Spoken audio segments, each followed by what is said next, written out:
So Soundly is a sound effects database that is really cool because, first of all, it's free, and it allows you to catalog your own sound effects database and search it, and then import the sounds directly into applications that you're using.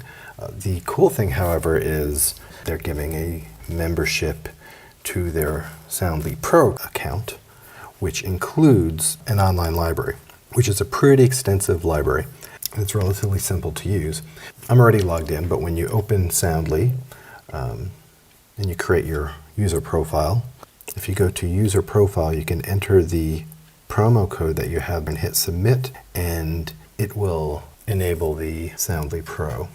There are also other databases that Soundly Pro accesses. If you go to add-ons, you can add these other free libraries that they have, which is pretty cool. And you can also access Freesound from this.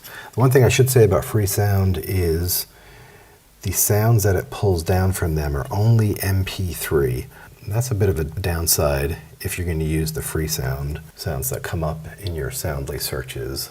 But you can also go to the Freesound site and download the full resolution versions if you find something you like there. But I generally try to avoid using that when I do searches because I really don't want MP3s. MP3s are a compromised compression that makes the file smaller and still sounds pretty good, but it definitely loses some quality.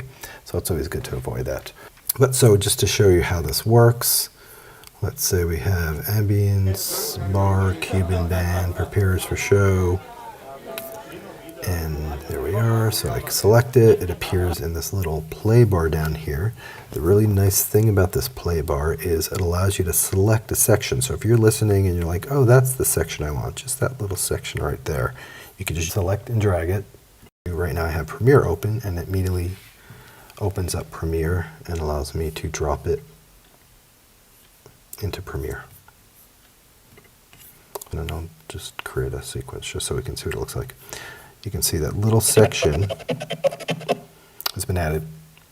It's even easier with Pro Tools, where you can just make a selection and click on this little icon, which sends it to the selected track in Pro Tools. So Soundly is really awesome. I use it for my own sound effects database, but the fact that you have access to the Soundly Pro option is really great. It'll really help you trying to get through your projects.